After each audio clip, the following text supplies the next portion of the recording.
twice.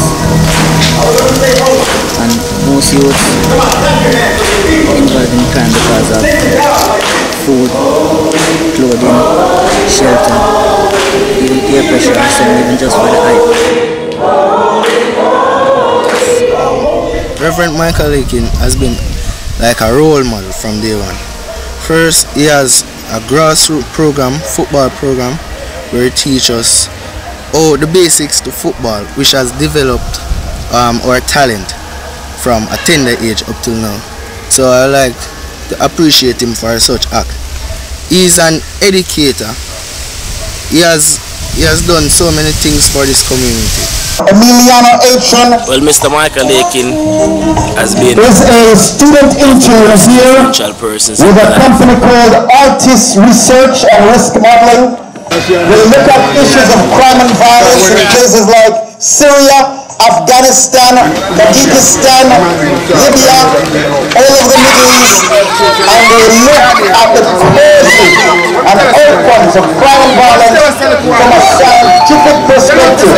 They do the same trying to see what causes big man to overclimb trigger and squeeze it, or what causes man to stab man, or stab a man, or shoot, or abuse verbally, or abuse sexually, or abuse emotionally.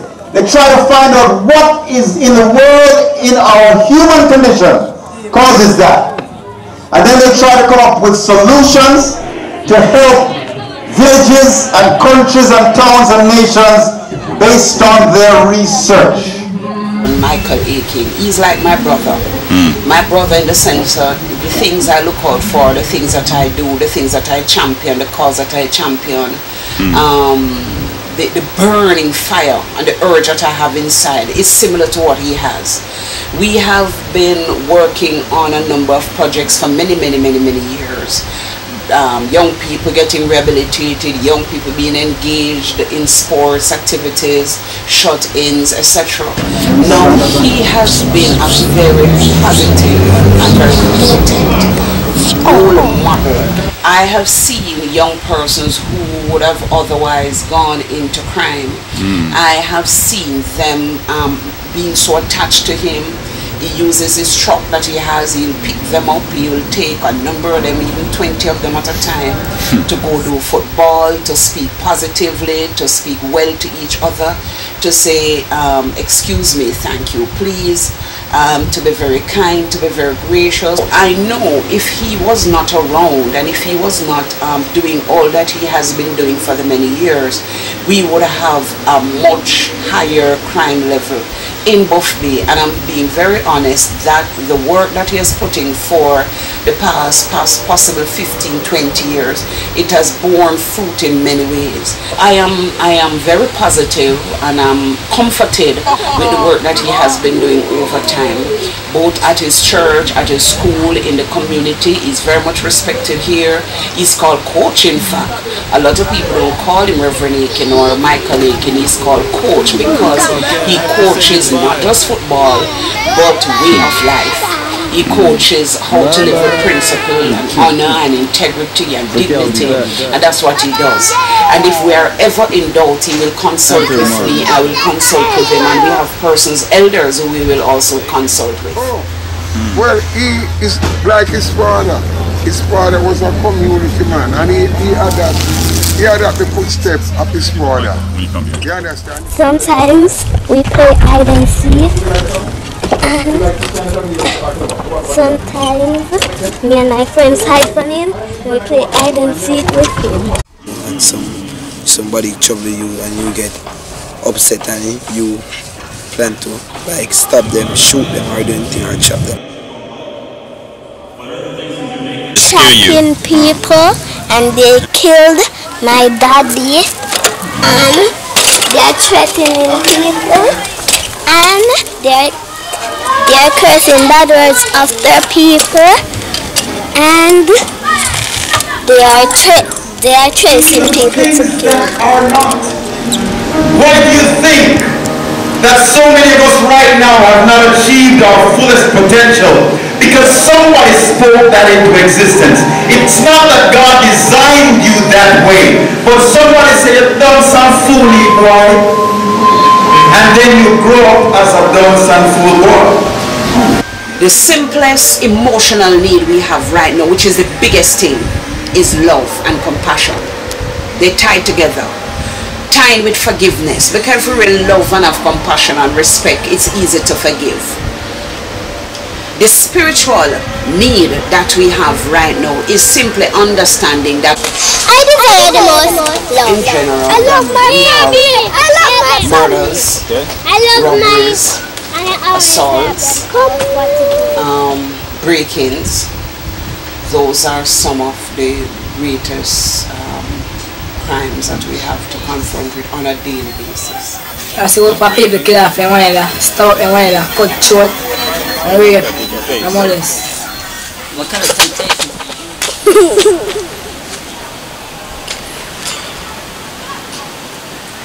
Killing?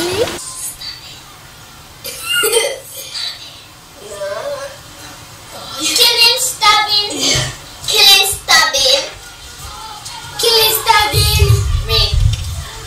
Killing, stabbing. And come at your house and tell them that they're going to kill you. In a parish like St. Mary where people don't manage their conflicts well, you might have a disagreement with someone, and the next thing is that they are threatened. Most times they are threatened in this parish. Person will carry their threats. That means you can be either chopped up or you can be either shot or killed. Probably some of us end up dead, some to jail if you're lucky, but most of the time you end up dead. I could have dead that night. Wow. So if you really look and you said, what are you really doing? Is it worth it? Is it really worth it? Right. You're here and someone kill you just like that. Is it really worth it for living the wrong way, the wrong life? Recently we had the death of a young person that was killed by another young person, and it has been said that it has to do with gang-related issues. But what we have found out is that because of lack of parenting, these are the reasons why most of these persons turn to gang. They turn to gang to assist them by feeding them, by clothing them, and they want that motherly love, they want that fatherly love, so they tend to find it in the gang. And when does it end? When does the violence be stopped?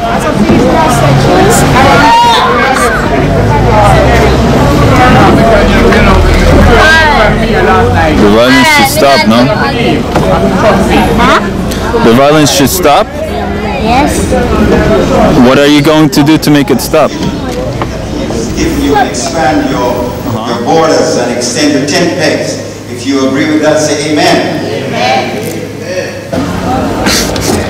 Amen. If you agree with that, say amen. Amen. Sometimes we are a little bit, just a little bit cynical when it comes to small ministries. Isn't that so? Yes, it's true. Yes, we tend to, you notice the hall is not filled with persons here as yet who have come to witness the awards ceremony and the anniversary ceremony here for God's Hands Ministries International. But wait and see. Hold on.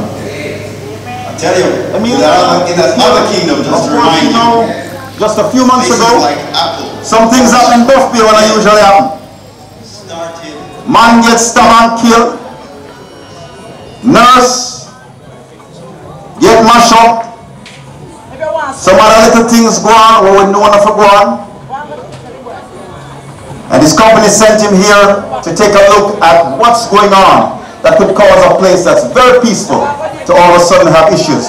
He's been asking me, why do you them so angry and vexed? Our best friend makes your best friend.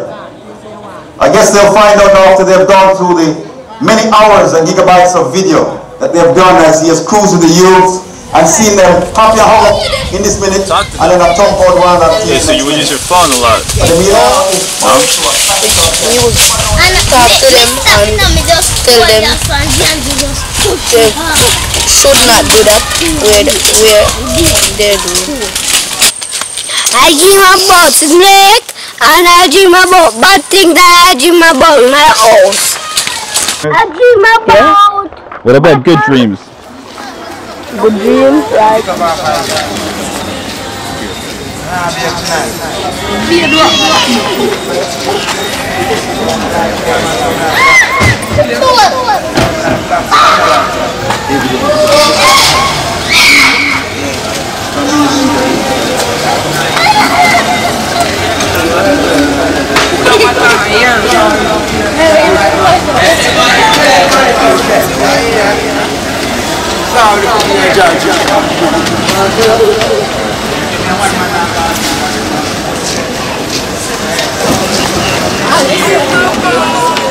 What about good dreams? Good dreams, like somebody help the one another. The greatest need that Jamaica has spiritually again is understanding our self as a people, our leaders, the people who we choose to lead us from a physical plane, who we put as our government structure over us. Our greatest need is to have leaders that understands their role as leaders, understanding that our life and well-being is almost paramount in their hands. In fact, I listed him when I was at Harvard University as one of 5 persons in the past century that I considered great. The other 4 were Jesus Christ, Martin Luther King, Mahatma Gandhi, Michael Manley, and Noel Eugene Aiken. Of course, my professors all knew the other 4. When the 5th name was presented, the professor said, "And who is Noel Aiken?" I said, "Well, he is my hero, my father." And he thought it incredible that, because it's few sons that really think of their fathers. Great thinker, great person who, of course, put his thinking in action, which is why there's a home here right now, a church over there, church up the valley, church down. Yet still you're yelling and shouting and screaming at each other when you are out there as leaders, and you're cussing out each other and flagging off each other and doing this crazy stuff. So the greatest needs we have as a country is for our leaders. In some areas it might be different. In some areas, maybe in the rural areas, understand that they have been given a God-given responsibility to guide our people in the right way. Because the truth be told is that if persons are leading us, they should understand God and godly principles, because the Bible itself tells you about the government of a land and the leadership of a land, and that is why it is said that if your leaders do not have insight of what is a nation without a solid leader, we must perish. When you lift your hand and say glory to God, what does that mean? Come on, somebody lift your hand like this and say glory to God. Glory to God. Oh, somebody lift your voice and say, to God be the glory. Oh, when I leave my sins, what do they mean? We believe that if we can plan programs, sporting programs, musical programs, because we believe that sports and music is the way for them to put the youths, the negative energy into something positive. So, we will definitely want to get assistance in that area. No, you know, I walk to the station.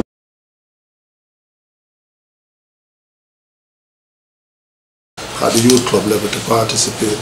So we know that sports and music will be a vehicle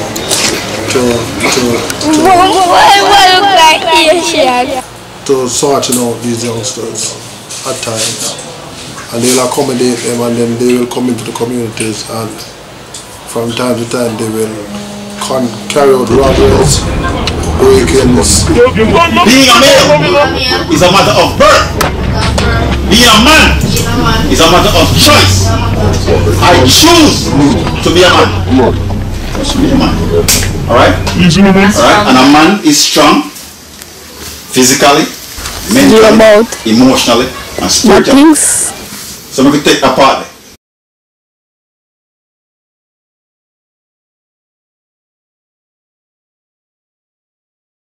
Reverend Aiken would come in as our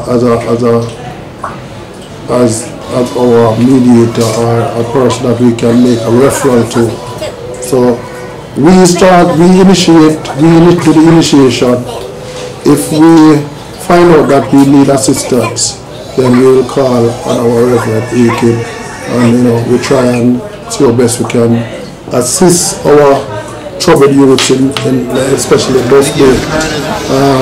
We have recommended them to police youth clubs and other groups, and this is where they come and they can get some time to vent what is inside, and to give them that opportunity to be leaders, so they can at one stage we will put them, so you are in charge for the night. And he has helped me get into college, and now I'm a graduate of the Midland Bible Institute where I study theology. So now I'm here just helping the youths again, giving back what I've received over the years. Mr. Michael Akins he also makes me wanted to earn a degree, because he has shown us that he has been to one of the the best university in the United States of America, which is Harvard, and that has been a very good motivation for me. And I also has the dream to be there sometime. That has been on a large scale, and I would like to see the acts of domestic violence being reduced here in the country.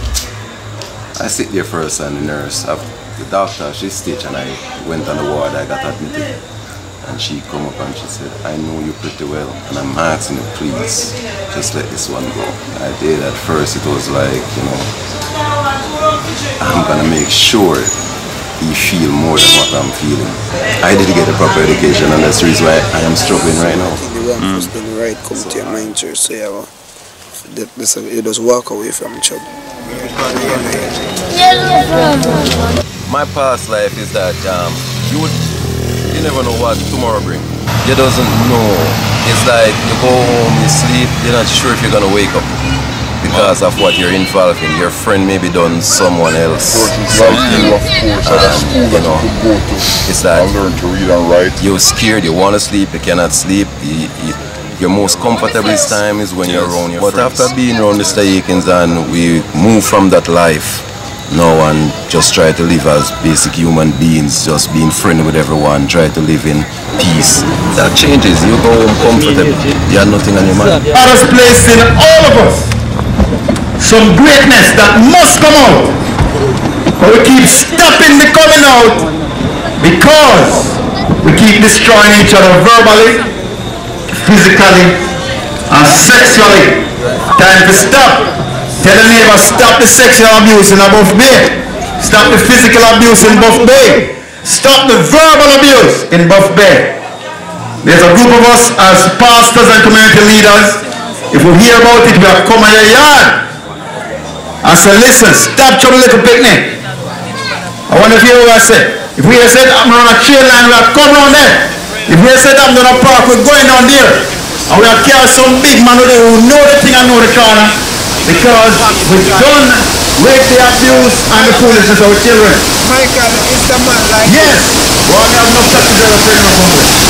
No taxes out of freedom. We give at least free. That is what you like. The more good you can do.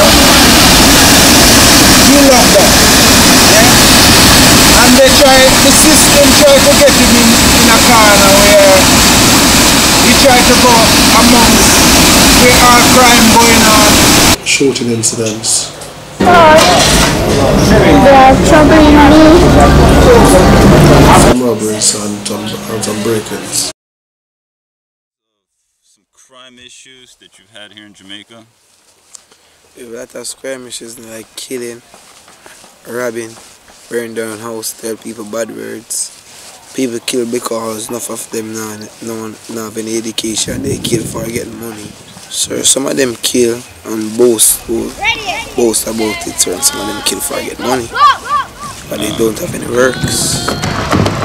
Peer pressure would be one of the things, you know, you grew up in a neighborhood which is known to violence and prone to violence. Yeah, a few friends from school who choose that road, you know, who really drag you along with them. So sometimes you tell them about their mother, and you have some of them beg you money, you don't give them. They get vexed and start cussing. Some private box, some to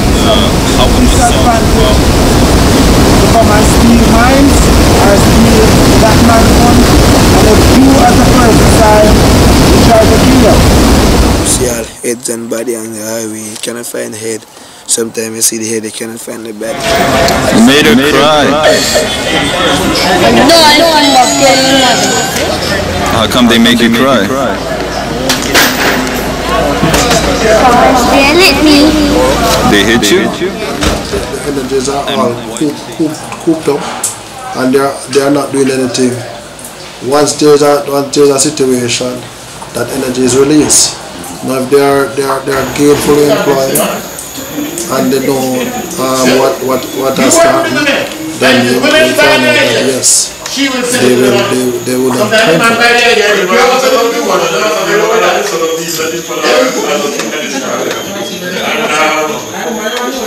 that is happening until now. Anyway, you can hear it from me. Michael, you want to come and talk to us a little bit? Good night, everyone.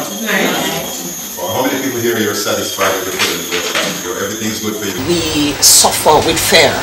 Fear cripples us. He doesn't have that. The one fear I've seen him have is the fear of God.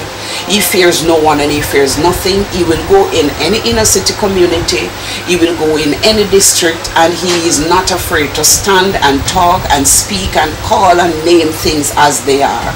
And he equally is not afraid to call the peace if he has to. He is not afraid to pull political leaders together and speak to them. He is not afraid of anyone per se. So he's not crippled by fear.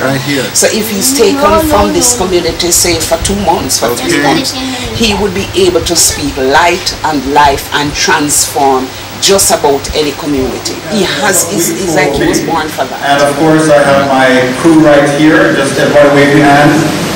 Wave your hand there. Wave your hand. Well, so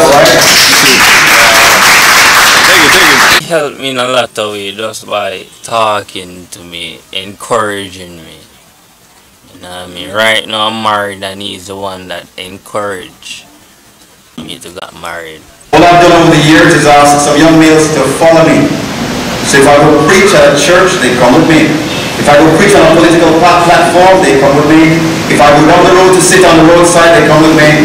If I go to the seaside, they come with me. The football field, they come with me.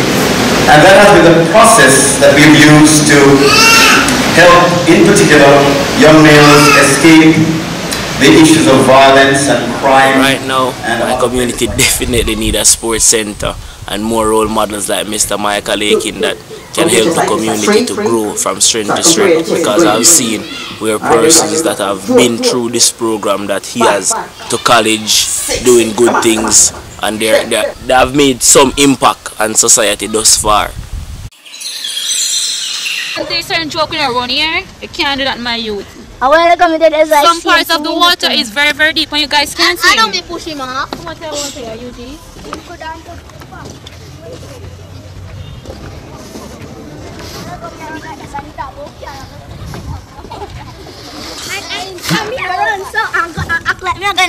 All those who want ice cream say yeah. So we can solve the problem, but the problem is bigger than it. A fish! Oh no, it's a person. A fish, Nicole. Well, I've known Coach Aikens from all my life. From I was young. You know what I mean? About 5 or less, I don't know. Roughly that. Here we go. From you know, yeah, Coach Aikens is a good person, very influential to my life. You know what I mean? Wonderful coach. wonderful believer, very spiritual, especially in the area of, very religious. for example, the young youth. I have been observing that, especially for Mr. Akins, he would keep them under his wing, he'll mentor them, he'll coach them, and especially when he's going out on sporting activities, he's always there assisting them. He would be counting on us. Anyway he goes with them. What I like about it is that he ensures to make sure that good parenting initiatives are there in that. Good morning, how are you? My name is so and so. Well, first and foremost, I would have to give thanks to Rev. Michael Akins from a younger age, giving me the opportunity to be a member of the Victory Academy, where I develop the basic and physical skills to endure in the world. So I will not return to violence.